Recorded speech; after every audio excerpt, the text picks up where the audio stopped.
Hello and welcome to new episode of problem hour with Saurabh sir. इस episode में हम लोग डिस्कस करेंगे कुछ फ्रिक्शन के क्वेश्चन को। और एक पोल हम लोगों ने कंडक्ट किया था इस चैनल पे, जिसमें बहुत सारे स्टूडेंट का ये रिक्वेस्ट था कि फ्रिक्शन के टू बॉडी प्रॉब्लम को एक एपिसोड में डिस्कस किया जाए। तो इस एपिसोड में I have tried my best to discuss two body problems involving concept of friction. तो चलिए फिजिक्स सीखते हैं एक नए तरीके से। Let us start this episode of problem hour with Saurabh sir. पहले बहुत ब्रीफ में ये डिस्कस कर लेते हैं कि फ्रिक्शन के क्वेश्चन को सॉल्व करने का बेटर और एक अच्छा लॉजिक क्या हो सकता है। So how to solve problem on friction. सबसे पहले अपने आप से ये क्वेश्चन पूछना होगा कि कौन सा फ्रिक्शन है।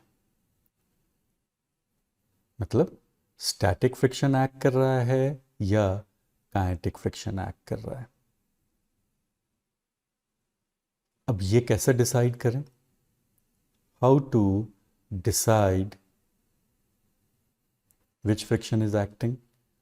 तो हम लोग क्वेश्चन को दो डिफरेंट टाइप में डिवाइड कर सकते हैं। एक ऐसा क्वेश्चन जहां सिंबल्स गिवन है, तो वैसे क्वेश्चन में कौन सा फ्रिक्शन प्रेजेंट है वो बहुत आसानी से आप डिसाइड कर सकते हैं उस क्वेश्चन को पढ़ के, मतलब उस क्वेश्चन के लैंग्वेज से या जो भी इंफॉर्मेशन दिया हुआ है।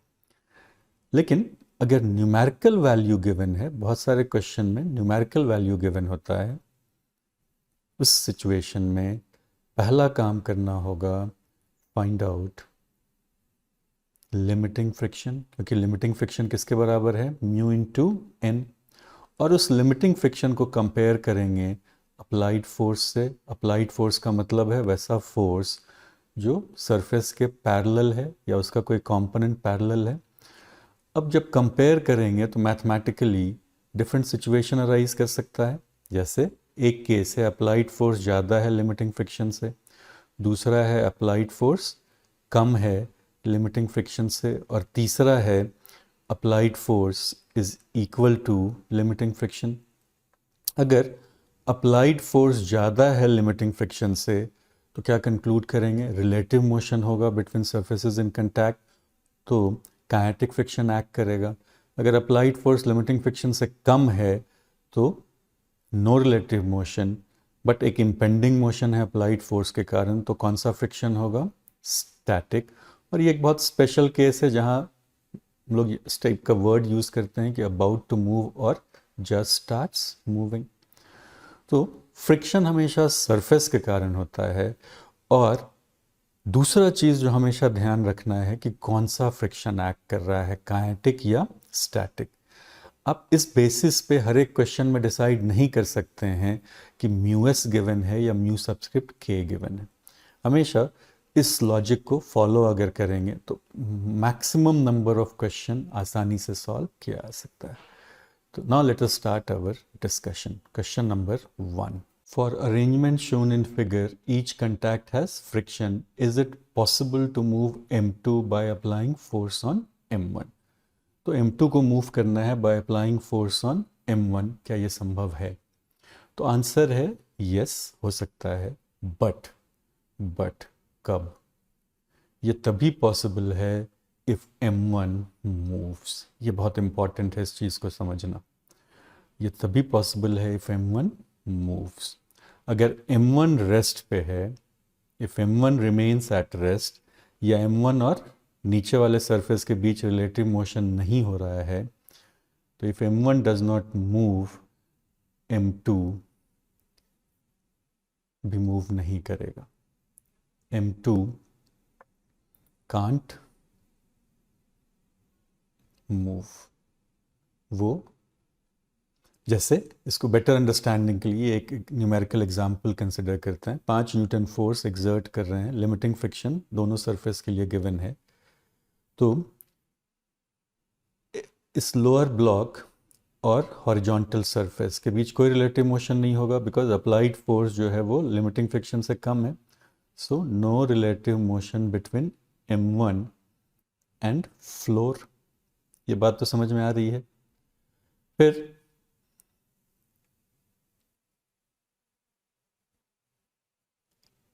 नो रिलेटिव मोशन का यहाँ पे मतलब रेस्ट होगा, तो m1 रेस्ट पे है, तो m2 कैनॉट मूव।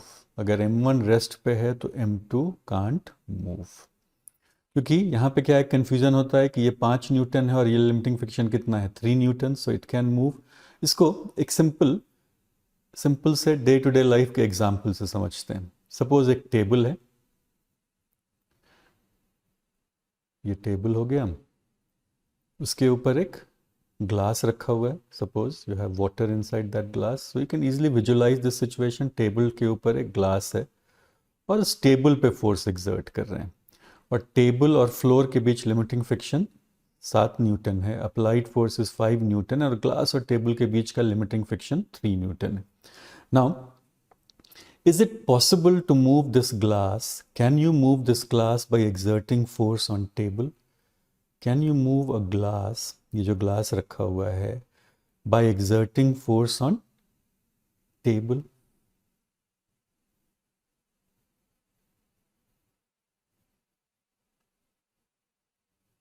क्या लगता है? You are exerting force on table, लेकिन मूव किसको करना चाहिए? ग्लास को। ऐसा कब हो सकता है? ये तभी हो सकता है जब ये टेबल मूव करे। ये इम्पॉसिबल है कि you exert force on table top, table move नहीं कर रहा है, लेकिन यहाँ उसके ऊपर जो ग्लास रखा हुआ है वो मूव करके एक एंड से दूसरे एंड पे चला गया। हाँ, अगर ये 5 न्यूटन का फोर्स इस ग्लास पे एक्सर्ट हो रहा होता तो ग्लास बिल्कुल मूव करता विथ रिस्पेक्ट टू टेबल, लेकिन इस ग्लास और टेबल के बीच रिलेटिव मोशन कब हो सकता है? Only possibility is if this table moves with respect to this surface। और इस क्वेश्चन में इस वैल्यू के लिए 5 न्यूटन, क्योंकि 7 न्यूटन से कम है, तो ये टेबल मूव नहीं कर रहा होगा इस फ्लोर पे, so this glass can not move. तो ये एक बहुत इम्पॉर्टेंट कॉन्सेप्ट है। If you can visualize this situation, तो आई थिंक कि बहुत सारा प्रॉब्लम आप बहुत आसानी से सॉल्व कर पाएंगे। तो सोचना ये है कि एक टेबल है, उस टेबल पे आप फोर्स एक्सर्ट कर रहे हैं। सपोज टेबल पे कोई किताब भी रखा हुआ है, तो क्या वो बुक मूव करेगा? एक तो है कि अगर हम फोर्स एक्सर्ट कर रहे हैं उस बुक पे ही, और वो फोर्स ग्रेटर देन हो उस बुक और फ्लोर के बीच, या बुक और टेबल टॉप के बीच जो लिमिटिंग फ्रिक्शन है उससे ज़्यादा हो, लेकिन केवल और केवल टेबल पे फोर्स एक्सर्ट करके और हम ये चाहें कि बुक मूव कर जाए जो उस टेबल पे रखा हुआ है, वो कब हो सकता है? जब टेबल भी मूव कर रहा है। और अगर टेबल मूव नहीं कर रहा है, आप कुछ भी फोर्स अप्लाई कर लें उस टेबल टॉप पे, that book is not going to move for sure. ठीक है, आगे बढ़ते हैं। Next question, for arrangement shown in the figure, horizontal surface is smooth and friction coefficient between m1 and m2 is mu. Find the maximum horizontal force that can be applied on m1 such that m1 and m2 moves together. तो there is no friction between m1 and horizontal, यहाँ कोई friction नहीं है, और क्या maximum force apply करें so that they move together, और friction coefficient between m1 and m2 is mu, और ये फ्रिक्शन कोएफिशिएंट 0 है। तो इस क्वेश्चन में सबसे पहले सिंबल दिया हुआ है, कोई न्यूमेरिकल वैल्यू नहीं है, क्या गिवन है? सिंबल दिया गिवन है। तो इस चीज़ का हमेशा ध्यान रखना चाहिए कि क्वेश्चन में न्यूमेरिकल वैल्यू है या सिंबल। अगर सिंबल दिया हुआ है तो कौन सा फ्रिक्शन एक्ट कर रहा है बिटवीन दीज टू, वो हम लोग प्रॉब्लम के लैंग्वेज से समझ सकते हैं। तो क्या लिखा हुआ है m1 and m2 moves together, इसका मतलब कौन सा फ्रिक्शन है? तो m1 m2 मूविंग टुगेदर का मतलब हुआ नो रिलेटिव मोशन, और ये एक अप्लाइड फोर्स है तो इम्पेंडिंग मोशन है, सो स्टैटिक फ्रिक्शन है। अब फ्री बॉडी डायग्राम ड्रॉ करेंगे, 2 ब्लॉक है, तो ये बेटर होता है कि दोनों 2 कॉलम बना लें। अगर 3 होता तो 3 कॉलम बना लेते और पैरेलल में प्रोसेस करें। FBD of m1, free body diagram of m2। तो m1 पे क्या क्या फोर्स है? फ्रिक्शन हमेशा बिल्कुल लास्ट में शो करना चाहिए, उसके अलावा जो भी फोर्स है वो शो कर लेते हैं। तो वेट है, नॉर्मल है, ठीक है। अब एक नॉर्मल m2 के कारण भी है और अप्लाइड फोर्स F है। और फ्रिक्शन ऊपर वाले सरफेस पे है, लेकिन पहले m2 का FBD भी ड्रॉ कर लेते हैं। तो m2 पे एक वेट है m2g और दूसरा यही normal n2 in opposite direction. ये हो गया। अब फ्रिक्शन का डायरेक्शन शो करना है, तो अज्यूम कर लें अगर कोई फ्रिक्शन नहीं है तो इस फोर्स के कारण ये सरफेस इस तरफ स्लाइड करेगा। तो फ्रिक्शन यहाँ पे किस डायरेक्शन में होगा, उसके ऑपोजिट। और फ्रिक्शन हमेशा शो करते हैं अलोंग सरफेस, जिस सरफेस पर एक्ट कर रहा है वहाँ शो करना चाहिए।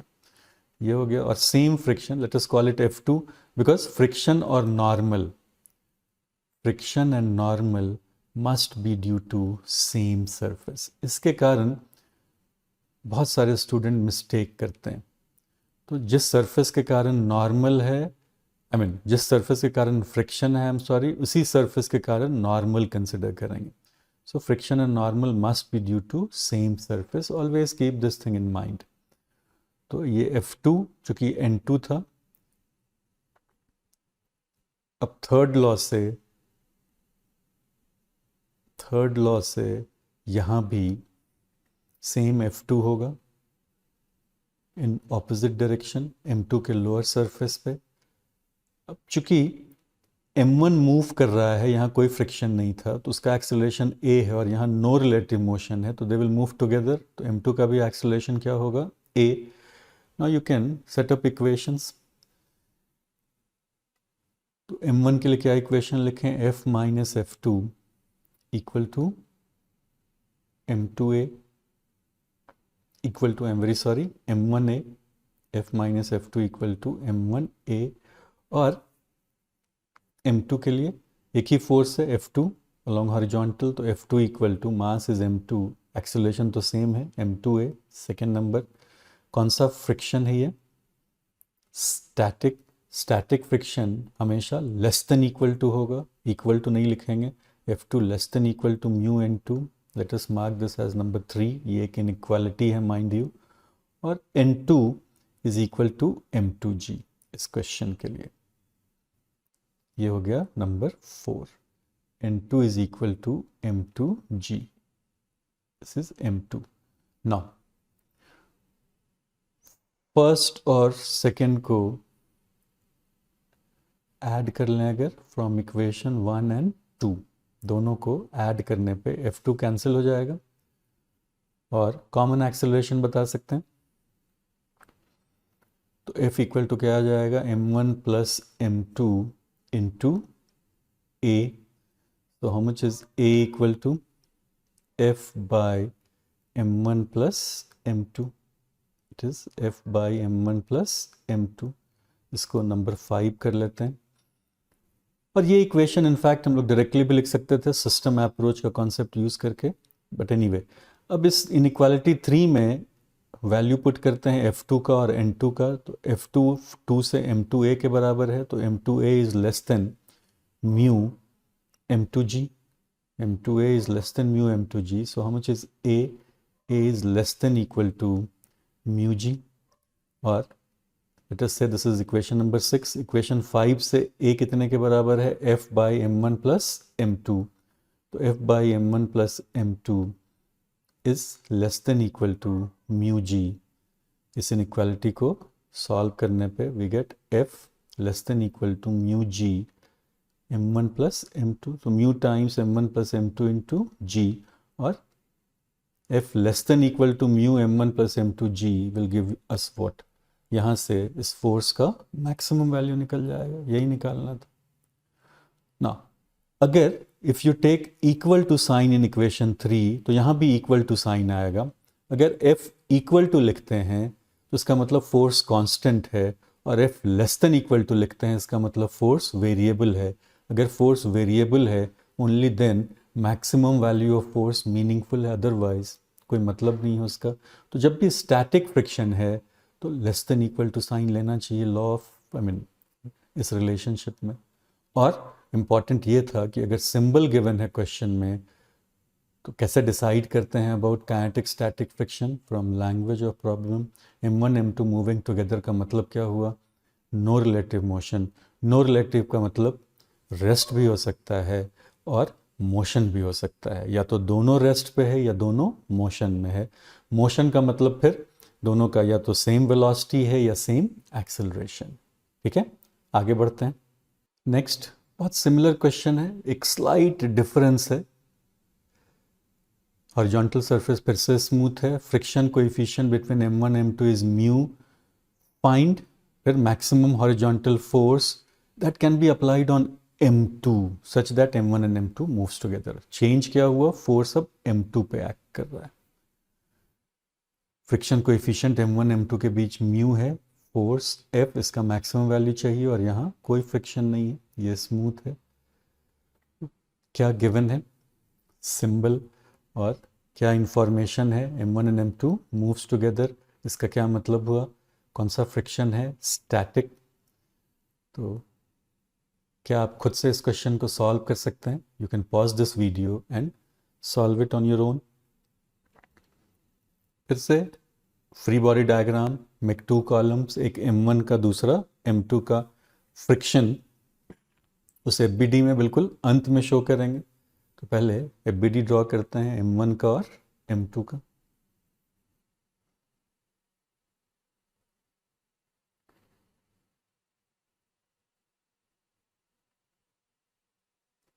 और दूसरा फ्री बॉडी डायग्राम, तो 2 ब्लॉक है। पैरेलल में प्रोसेस करने का एडवांटेज है कि किसी एक डायग्राम से दूसरे डायग्राम में शिफ्ट होना बहुत आसान होता है। ये m1g एक नॉर्मल n1 और एक और नॉर्मल m2 के कारण वो हो गया n2। इस पे कोई अप्लाइड फोर्स नहीं है। m2 पे आते हैं तो वेट एक नॉर्मल n2 और फोर्स हॉरिजॉन्टल फोर्स गिवन है, इस पे एक्ट कर रहा है F।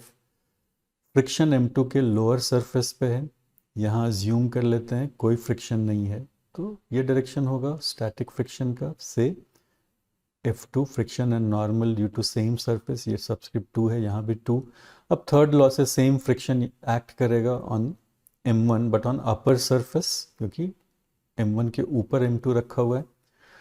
नो रिलेटिव मोशन यहाँ पे, चूंकि m1 को मूव करना ही करना है as there is no friction here, तो दोनों का एक्सेलरेशन सेम है, a के बराबर। इक्वेशन लिख सकते हैं, पहला इक्वेशन F2 इक्वल टू क्या आएगा, m1a, और m2 के लिए क्या इक्वेशन लिखेंगे, F minus F2 is equal to m2a।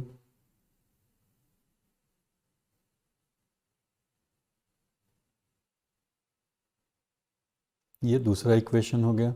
F2 static friction है, तो इक्वल टू या less than equal to F2 less than equal to mu n2, and finally n2 is how much, n2 is equal to m2g, n2 is equal to m2g। 1 और 2 को add कर लेते हैं, equation 1 and 2 add कर लें, 1 plus 2, सो ये F2 cancel हो जाएगा, तो 1 प्लस 2 से क्या आ गया, F equal to m1 plus m2 into a। F is m1 plus m2 into a, तो a कितने के बराबर, F by m1 plus m2, a is equal to F by m1 plus m2, इसको number 5 कर लेते हैं। अब चूंकि मैक्सिमम निकालना है और यहाँ एक इनइक्वालिटी है, तो अब सारा फोकस इस इनइक्वालिटी पे शिफ्ट होना चाहिए। तो यहाँ किसका किसका वैल्यू चाहिए, F2 का और n2 का। तो इक्वेशन 1 से F2 किसके बराबर है, m1a, और 4 से n2 किसके बराबर है, m2g। सो सब्स्टिट्यूट वैल्यू, तो m1a क्या हो जाएगा, less than equal to mu m2g, m1a less than equal to mu m2g, so a less than equal to mu m2g by m1, m1 and this m2 will not cancel out, ये ध्यान रखना है। पिछले case में mu g आ रहा था, यहाँ पे ये एक्सप्रेशन आएगा, 5 से a कितने के बराबर है, f by m1 plus m2। So f by m1 plus m2 is less than equal to, यहाँ वैल्यू पुट कर दिया 6 में a का 5 से। So rearrange f less than equal to mu m2g by m1 into m1 plus m2। ये expression हो गया, जिससे क्या निकाल सकते हैं, फोर्स का मैक्सिमम वैल्यू। ठीक है, नेक्स्ट क्वेश्चन पे चलते हैं। For arrangement shown in figure, value of limiting friction between m1 and m2 is 5 Newton and between m2 and horizontal surface is 7 Newton। Diagram में भी दिख रहा है। Part A, find horizontal force that can be applied on m1 for m2 to move, and B minimum force on m2 for m1 to move. Minimum force on m2 for m1 to move, ऐसे किसी question से हम लोगों का discussion शुरू हुआ था। तो पार्ट ए पे आते हैं। फोर्स एक्सर्ट करना है m1 पे और पर्पस है किसको मूव करना, m2 को। तो m2 को मूव करने के लिए with respect to this floor कम से कम कितना फोर्स चाहिए, 7 newton. Minimum force required is 7 newton. ये तो बात समझ में आती है। और ये फोर्स कौन अप्लाई कर सकता है, ये फोर्स अप्लाई कर सकता है m1 केवल, और किस कारण से, फ्रिक्शन के कारण। सो फ्रिक्शन फोर्स जो m1 के कारण पॉसिबल है, उसका मैक्सिमम वैल्यू कितना हो सकता है, 5 Newton. So what maximum force m1 can exert on m2, 5 Newton in horizontal direction, but कितना फोर्स रिक्वायर्ड है, 7 न्यूटन। तो क्या कंक्लूड करें, क्या ये पॉसिबल है? तो आंसर होगा m1 will never move, m1 cannot move। अगर हम, तो क्या आंसर होगा, m2 cannot move। B part पे आते हैं। Minimum force on m2 for m1 to move. Minimum force on m2, तो ऊपर वाला ब्लॉक ये कब मूव करेगा, if and only if m2 moves, और m2 को मूव करने के लिए कम से कम कितना फोर्स चाहिए, 7 newton. So for m1 to move with, दो केस हो सकता है, m1 मूव कर रहा है विथ m2 और there is relative motion between m1 and m2। Relative motion between, अगर बहुत फोर्स का मैग्नीट्यूड बहुत ज़्यादा है m1 पे, तो ये पॉसिबल है कि m1 m2 के बीच रिलेटिव मोशन हो। तो अगर हम m1 प्लस m2 को एक सिस्टम मान लें, मतलब दोनों साथ साथ मूव कर रहा है, तो इस सिस्टम अप्रोच से बहुत आसानी से बता सकते हैं कि एक्सटर्नल फोर्स केवल एक ही है जो m2 पे एक्ट कर रहा है। तो कितना होना चाहिए वो फोर्स, कम से कम 7 न्यूटन। तो क्या आंसर होगा, minimum force is 7 newton. Minimum force required to move m1 is 7 newton. और ये फोर्स किस पे एग्जर्ट कर रहे हैं, m2 पे। और अगर रिलेटिव मोशन होना है, इन दैट केस वो कैसे निकालेंगे? तो अब अगर एफबीडी ड्रॉ किया जाए, तो ये फोर्स हो गया, एक तो 7 न्यूटन यहाँ पे इस दो सरफेस के बीच फ्रिक्शन, और दूसरा m1 m2 के बीच रिलेटिव मोशन है, तो यहाँ भी काइनेटिक फ्रिक्शन होगा, वो कितने के बराबर, 5 न्यूटन।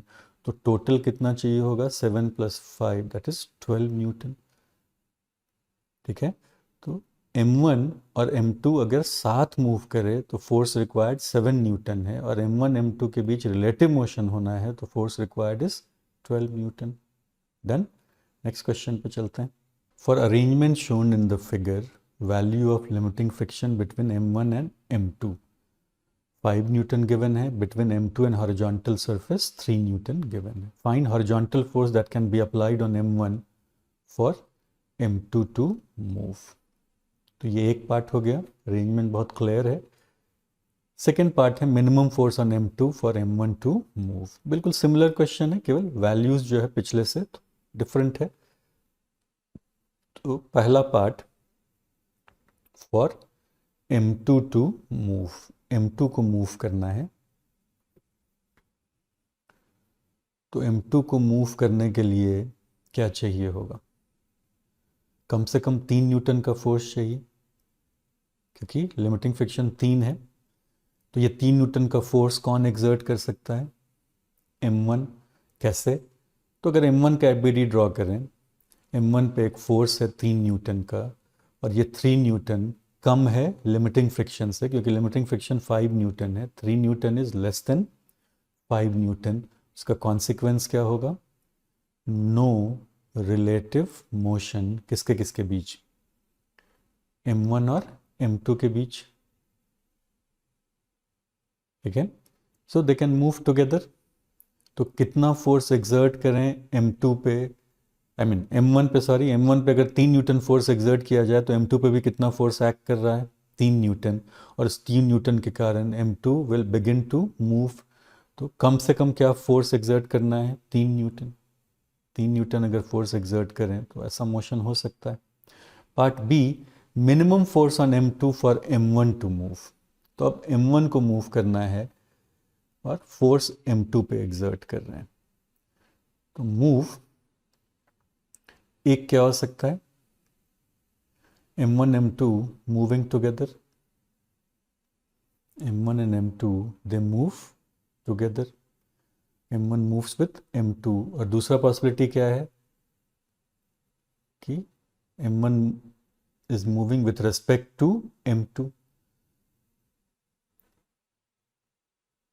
अगर पहला केस लें m1 and m2 moving together, तो उसको एक सिस्टम मान लेते हैं। तो इस सिस्टम का सारा कॉन्स्टिट्यूएंट एक ही एक्सेलरेशन से ट्रैवल कर रहा है, और नेट एक्सटर्नल फोर्स इस पर कितना है? 3 न्यूटन, क्योंकि ये तो इंटरनल फोर्स हो जाएगा। So force required will be how much? 3 newton. तो मिनिमम फोर्स कितना रिक्वायर्ड होगा? Minimum force on m2 for m1 to move is, ये 3 न्यूटन है, यहाँ भी 3। और अगर रिलेटिव मोशन चाहिए तो ये 3 है और ये 5 है, तो कम से कम कितना फोर्स होना चाहिए? 8 न्यूटन। तो 8 न्यूटन कब रिक्वायर्ड होगा? When there is relative motion between m1 m2। और 3 न्यूटन कब रिक्वायर्ड होगा? When m1 and m2 moves together. So you can solve this type of question in this manner. ठीक है, आगे बढ़ते हैं।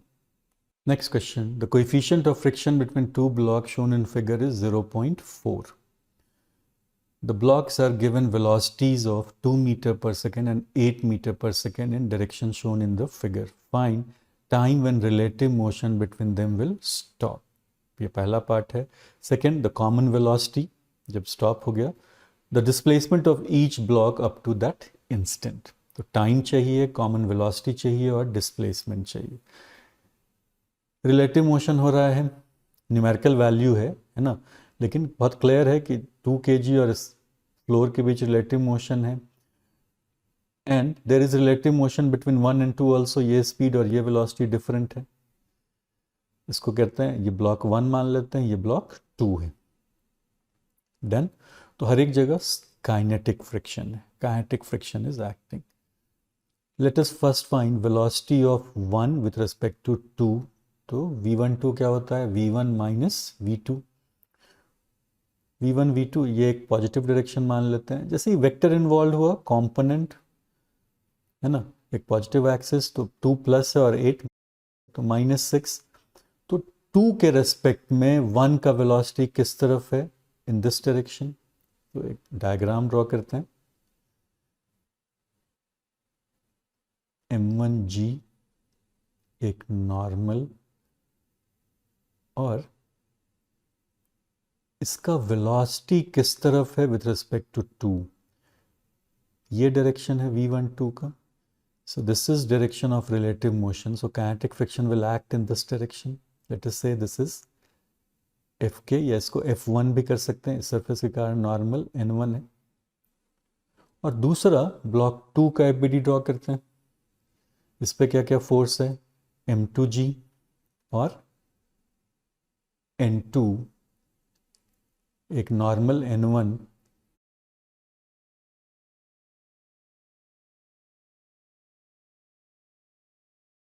और लोअर सरफेस पे कोई फ्रिक्शन मेंशन नहीं है। अब एफबीडी ड्रॉ करते हैं।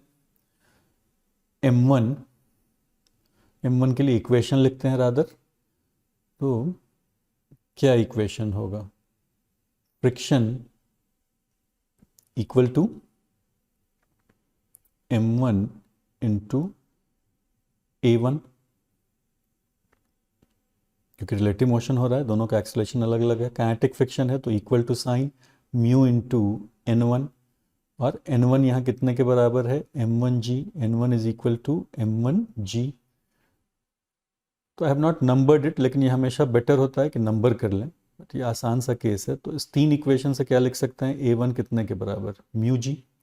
a1 is equal to mu g, तो क्या आ जाएगा? 4 मीटर पर सेकेंड स्क्वायर, g 10 मीटर पर सेकेंड स्क्वायर ले रहे हैं, म्यू 0.4 था। सिमिलरली फॉर m2, m2 के लिए क्या इक्वेशन लिख सकते हैं? Same friction, Fk equal to m2 a2, और माइंड यू a2 इस डायरेक्शन में होगा, तो mu m1g is equal to m2 a2। So how much is a2 equal to mu m1g by m2। Substitute कर लेते हैं numerical value, m1 m2 mu g सारा कुछ पता है, substitute values. So what you will get? How much will be this acceleration? 2 metre पर second square, लेकिन ये डायरेक्शन, दोनों एक्सेलरेशन का डायरेक्शन ऑपोजिट है। अब पार्ट ए पे आते हैं, time when relative motion between them will stop. तो let us use this formula, v relative equal to u relative plus a relative into t। ये क्यों यूज कर सकते हैं? बिकॉज एक्सेलरेशन कांस्टेंट है। ये बहुत पावरफुल मेथड होता है ऐसे क्वेश्चन को सॉल्व करने के लिए। हम लोगों को का इंटरेस्ट है x एक्सिस के long, let us take this to be positive x, so v12x equal to u12x plus a12x into t। now relative motion stops, तो दोनों का वेलोसिटी कितना हो गया? इक्वल। तो क्या इक्वेशन लिख लें यहाँ वैल्यू पुट करके?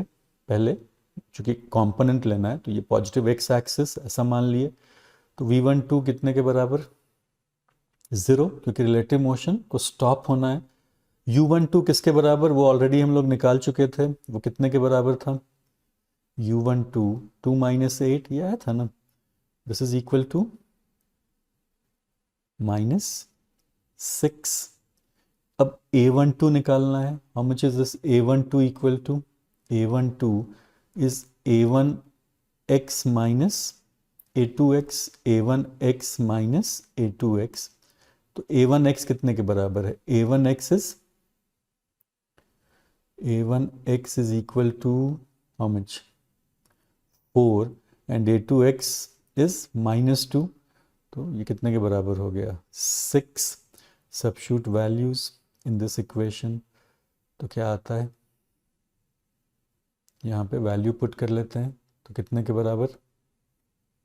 0 इक्वल टू -6 प्लस 6t, तो how much is t equal to 1। तो फर्स्ट पार्ट का आंसर क्या हो गया? 1 second. The common velocity of block, second part. तो इंडिविजुअल ब्लॉक का वेलोसिटी निकालना है, दोनों सेम आना चाहिए, तो उसके लिए क्या कर सकते हैं? v equal to u plus a t. तो किसी एक के लिए vx equal to u x plus a x t. तो इफ़ यू विश दोनों के लिए हम लोग चेक कर सकते हैं अपने आंसर को वेरीफाई करने के लिए, दोनों का वेलोसिटी सेम आना चाहिए। तो फॉर ब्लॉक 1 vx निकालना है, u कितना था? 2 मीटर पर सेकेंड पॉजिटिव x के लॉन्ग, और a कितना था? 4, और टाइम कितना है? 1, तो how much will be vx?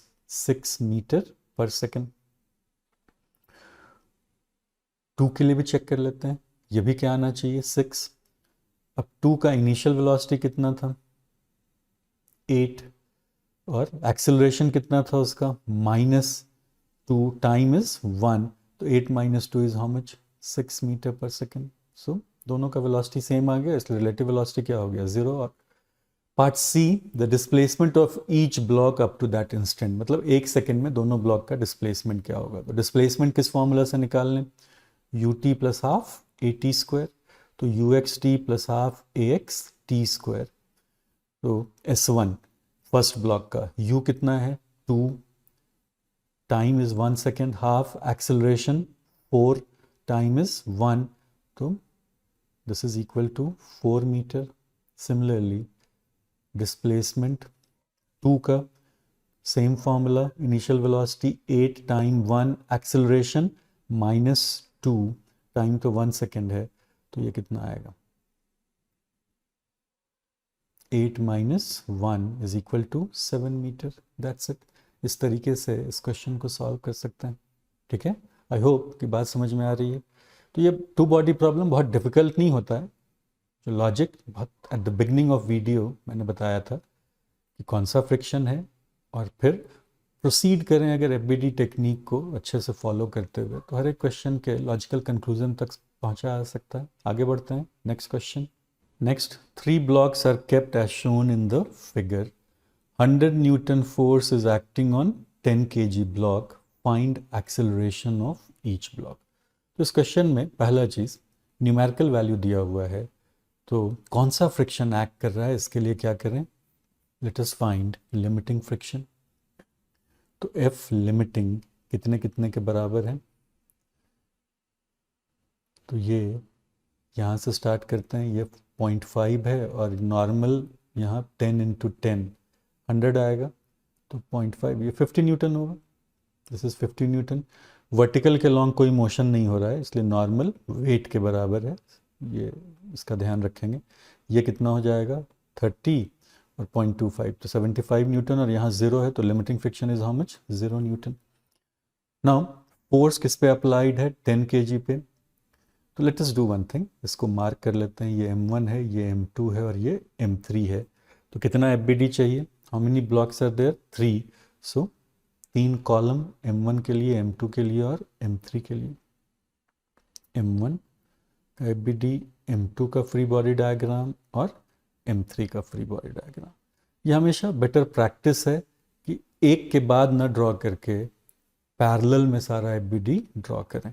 तो M1 पे, और फ्रिक्शन बिल्कुल लास्ट में शो करेंगे। तो M1 पे 2 फोर्स हो गया, वेट नॉर्मल और एक अप्लाइड फोर्स है, ये गिवन है। अब इसको चाहें तो हम लोग कंप्लीट कर सकते हैं। अगर कोई फ्रिक्शन ना होता यहाँ पे, तो ये किधर मूव करता? In direction of applied force. And applied force है कितना? 100 न्यूटन। लिमिटिंग फ्रिक्शन कितना है? So applied force which is 100 newton is greater than limiting friction which is 50 newton. तो क्या कंक्लूड करें? रिलेटिव मोशन किसके किसके बीच? M1 एंड M2 के बीच। Relative motion between M1 and M2। तो कौन सा फ्रिक्शन एक्ट कर रहा है यहाँ पे? Kinetic friction. तो क्या इक्वेशन ऑफ मोशन हो जाएगा? F माइनस फ्रिक्शन, जो F1 सब्सक्रिप्ट ले रहे हैं बिकॉज ये N1 है, तो let us write equation F minus F1 equal to M1 A1। अब इस केस में हम लोग M2 और M3 के लिए बॉर्डर्ड नहीं है, क्योंकि यहाँ रिलेटिव मोशन हो रहा है। तो न्यूमेरिकल वैल्यू पुट कर लेते हैं। 100 - 50 is equal to 10 A1। So how much is A1? 5 metre पर सेकेंड स्क्वायर। M2 पे आते हैं। M2 का फ्री बॉडी डायग्राम। M2 एक वेट हो गया M2 का, M2G, और 2 नॉर्मल, एक M3 के कारण से N2 और एक M1 के कारण, जो N1 we have already considered. और applied force same F1 will act on upper surface, third law के कारण। ये F1 अप्लाइड फोर्स का रोल प्ले कर रहा है, और इस F1 का वैल्यू कितना है? 50 न्यूटन। तो और यहाँ लिमिटिंग फ्रिक्शन कितना है? 75 न्यूटन। तो 50 newton which is applied force is less than, यही logic.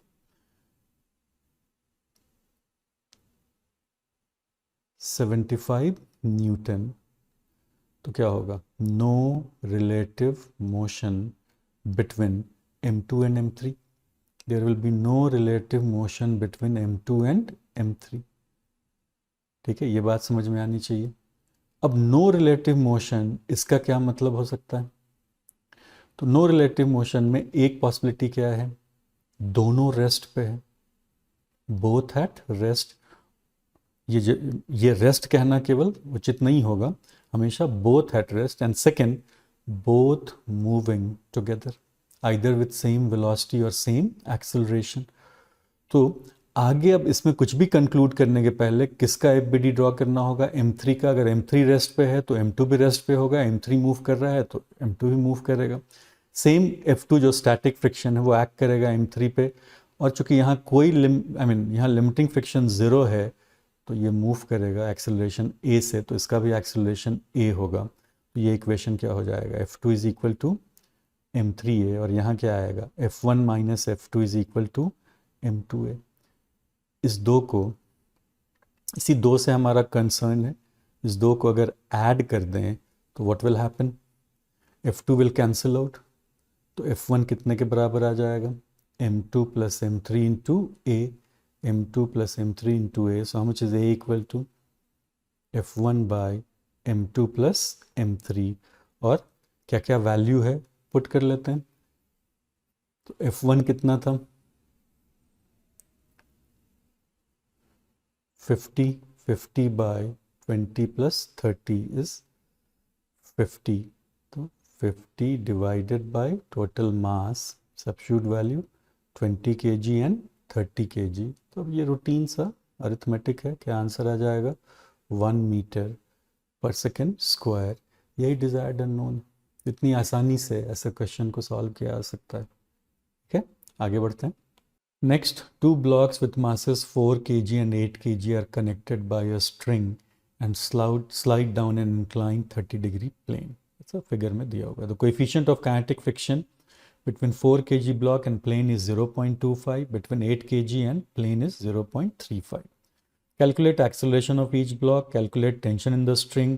What happens if positions of blocks are reversed so that 4 kg block is above 8 kg block? मतलब थर्ड पार्ट में यहाँ 8 kg ब्लॉक आ गया और यहाँ पे 4 kg ब्लॉक।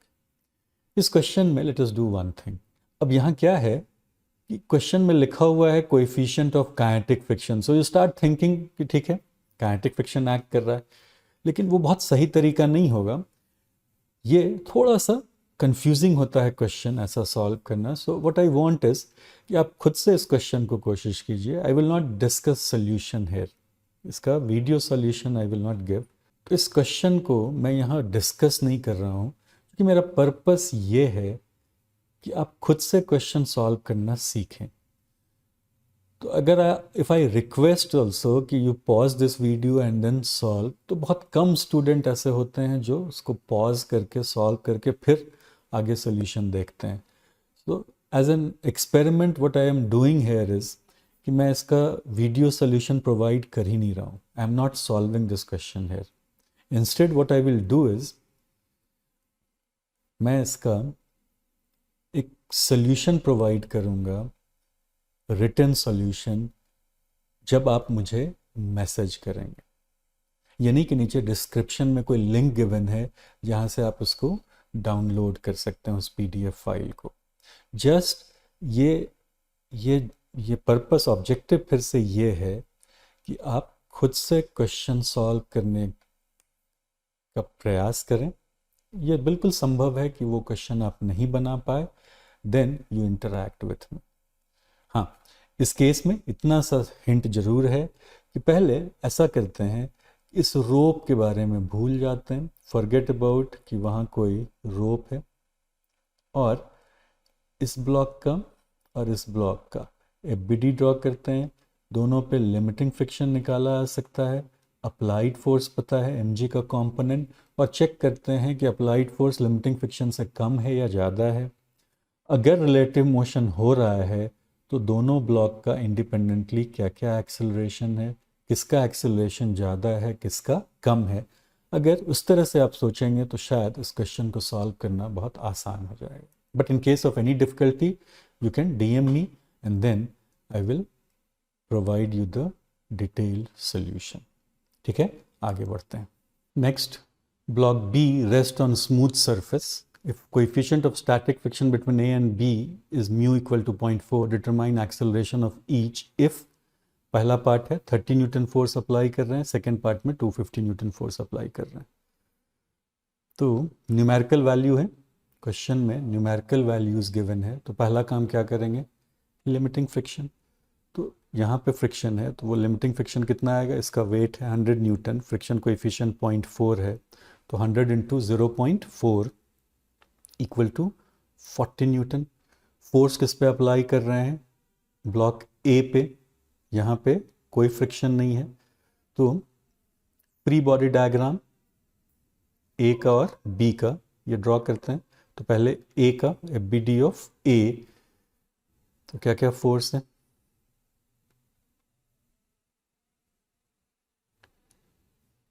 एफ वेट और एक नॉर्मल।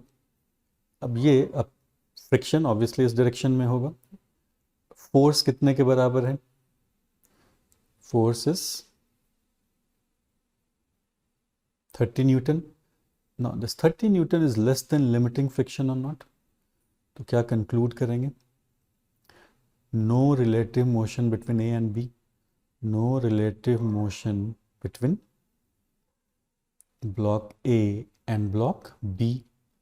अब इसका क्या मतलब होगा, या तो दोनों रेस्ट पे है या दोनों मूव कर रहा है with same velocity, both at rest और both moving together either with same velocity और सेम एक्सेलरेशन, मतलब मूविंग टुगेदर। तो किसका एफबीडी ड्रॉ करना होगा, बी का। बी से अब डिसाइड होगा, अगर बी मूविंग है तो ए भी मूविंग होगा, बी रेस्ट पे है तो ए भी रेस्ट पे होगा। तो ब्लॉक बी पे सेम फ्रिक्शन एक्ट करेगा और ये नॉन ज़ीरो फोर्स है और यहाँ पे लिमिटिंग फ्रिक्शन ज़ीरो है, तो वी आर वेरी श्योर कि बी विल मूव, इस डायरेक्शन में मूव करेगा, तो both of them will move with same acceleration. Now we can use system approach, A and B दोनों कॉन्स्टिट्यूएंट का सेम एक्सेलरेशन है, तो net force along horizontal, net external force rather F है, किसके बराबर, m1 plus m2 into A. तो total force 30 newton, total mass 100 plus 250 by 10, क्योंकि Newton दिया हुआ था तो मास के लिए 10 से डिवाइड कर लिया, तो कॉमन एक्सेलरेशन क्या आ गया, a is equal to 30 by 35 equal to 6 by 7 meter पर सेकेंड स्क्वायर। सेकेंड पार्ट खुद से भी सॉल्व कर सकते हैं, बहुत दिक्कत नहीं होनी चाहिए। सेकेंड पार्ट में अप्लाइड फोर्स कितना है, 250 न्यूटन। ये 250 न्यूटन लिमिटिंग फ्रिक्शन से ज़्यादा है या नहीं, फिर वहीं से शुरू करते हैं। F applied which is 250 newton, क्या है ये, greater than F limiting which is 40 newton, limiting friction 40 newton. तो there will be relative motion between A and B, तो कौन सा फ्रिक्शन हो जाएगा, kinetic. There will be relative motion, तो दोनों ब्लॉक का एक्सेलरेशन डिफरेंट आएगा। तो दो एफबीडी ड्रॉ कर लेंगे। तो फ्री बॉडी डायग्राम ए का, तो क्या इक्वेशन आएगा, ये एफ है और ये काइनेटिक फ्रिक्शन है, कितने के बराबर, 40 न्यूटन। तो हम लोग डायरेक्टली इक्वेशन लिख सकते हैं। अप्लाइड फोर्स कितना है 250 माइनस काइनेटिक फ्रिक्शन कितना है 40 is equal to mass block का कितना है 100 newton by 10 that is 10 kg into A1. So how much is A1 equal to 210 by 10 that is 21 meter per second square. Similarly block B पे same friction but in opposite direction, तो only force is friction जो कितने के बराबर है फिर से 40 newton. तो 40 equal to mass of block B वो कितने के बराबर है 25 kg, तो 25 into A2। So how much is A2 equal to 40 by 25, वो क्या आ जाएगा 8 बाई 5 इक्वल टू 1.6 या 8 बाई 5 मीटर पर सेकेंड स्क्वायर। ये डिजायर्ड अननोन है, ठीक है। तो ये बहुत सिंपल सा क्वेश्चन है।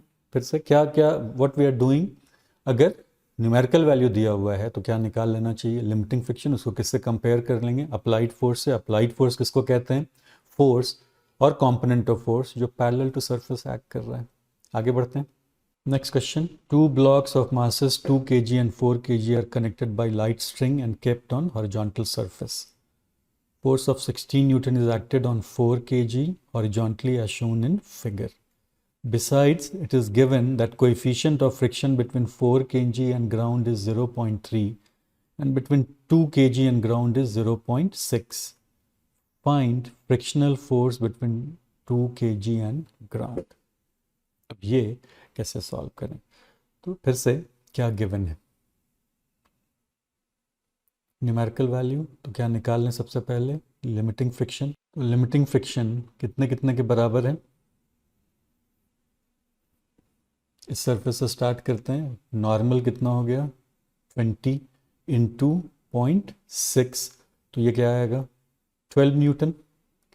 दूसरे पे दूसरा सरफेस फ्रिक्शन कोएफिशिएंट 0.3 है और ये 40 है। 40 इंटू 0.3 0.3 इज अगेन 12 न्यूटन। तो दोनों सरफेस पे दोनों ब्लॉक के लिए limiting friction is 12 Newton. Now because of this रोप एक रिस्ट्रिक्शन है, एक कंस्ट्रेन है कि दोनों को एक साथ मूव करना होगा, या तो कोई मूव नहीं करेगा और दे विल मूव टुगेदर। तो क्यों ना एक सिस्टम कंसिडर कर लें। 2 kg एंड 4 kg को एक सिस्टम मान लें। तो कंस्ट्रेन के कारण 2/4 kg विल मूव टुगेदर, है ना। और इस सिस्टम पे नेट एक्सटर्नल फोर्स क्या क्या है? तो सिस्टम अप्रोच लेते हैं। एक्सटर्नल फोर्स कितना है? एक तो ये 16 न्यूटन है और नेट फ्रिक्शन ये भी एक्सटर्नल फोर्स है। 12 + 12 कितना हो गया? 24 और अप्लाइड फोर्स है 16।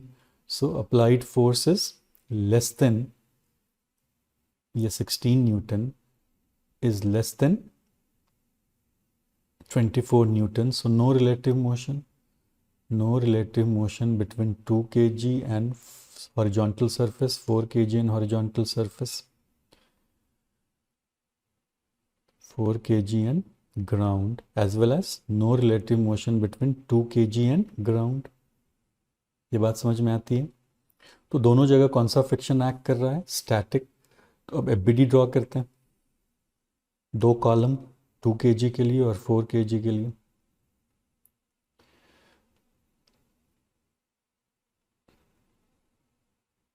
M1G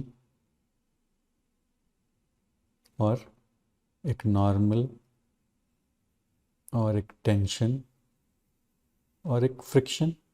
चूँकि ये N1 है तो ये F1 है। सिमिलरली 4 kg के लिए M2G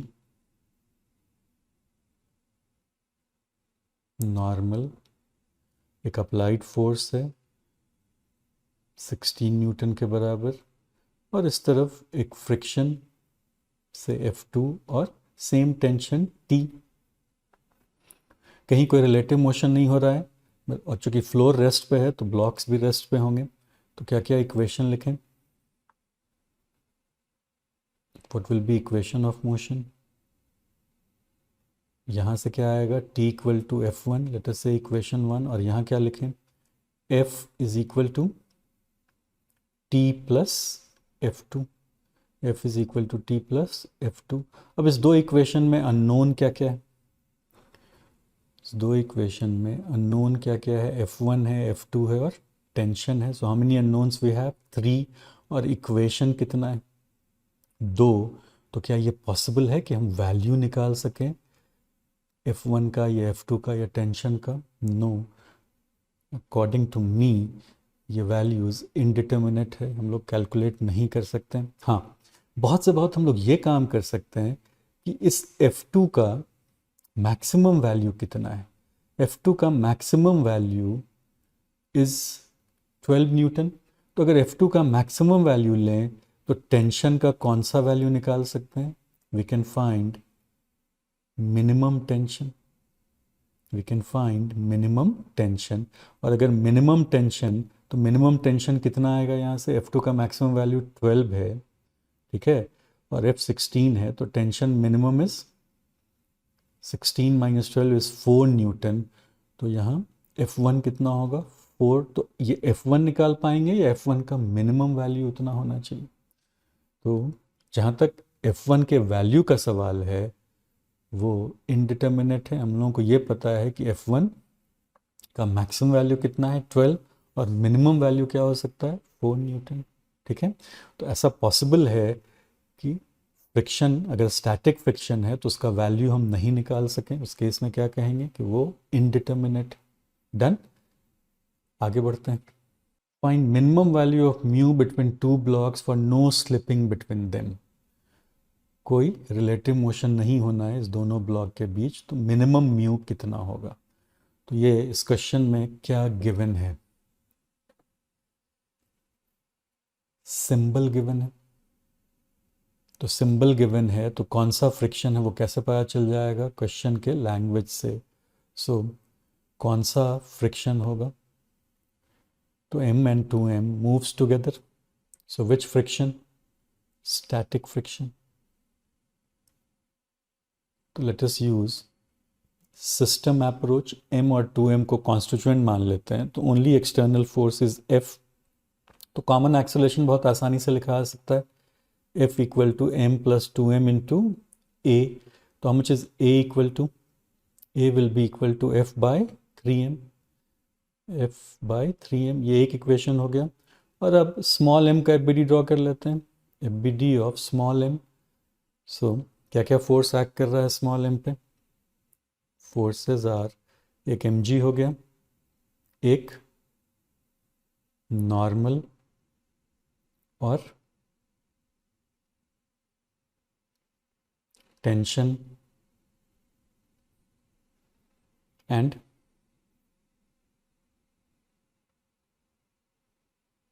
fs।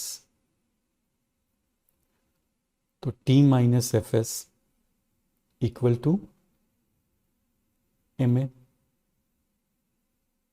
क्योंकि ये 1 था। इक्वेशन नंबर 2, fs, ये t की जगह हम लोग f लिख सकते हैं क्योंकि टेंशन और f बराबर है। fs इक्वल टू या लेस देन इक्वल टू, क्योंकि स्टैटिक फ्रिक्शन है तो हमेशा लेस देन इक्वल टू लिखेंगे, म्यू n। और n कितने के बराबर है, n equal to mg। First और सेकंड से क्या fs निकाल सकते हैं, इक्वेशन 1 एंड इक्वेशन 2 यूज करके। Is it possible to find fs from 1 and 2? fs is equal to या f is equal to f minus ma, a का value put कर लेते हैं तो क्या आ जाएगा, friction equal to 2f by 3। अब ये वैल्यू इस इनइक्वालिटी में पुट करेंगे, किसका किसका, fs का और n का। तो f कितने के बराबर है, 2f by 3 less than equal to कितना, mu into mg। Now mu क्या आएगा, greater than equal to 2f by 3 mg। So this inequality gives you what, maximum mu or minimum value of mu, mu minimum is equal to 2f by 3 mg। Thank you for watching। अगर आपने इस channel को subscribe नहीं किया है तो I will request you to subscribe it and support this channel. अगर आपका कोई और डाउट है तो you can share with me, नीचे डिटेल्स डिस्क्रिप्शन में गिवन है, उस व्हाट्सएप नंबर पे आप अपने डाउट को शेयर कर सकते हैं। I will try to discuss those questions also. Till next episode of problem hour with Saurabh sir, good bye and good luck.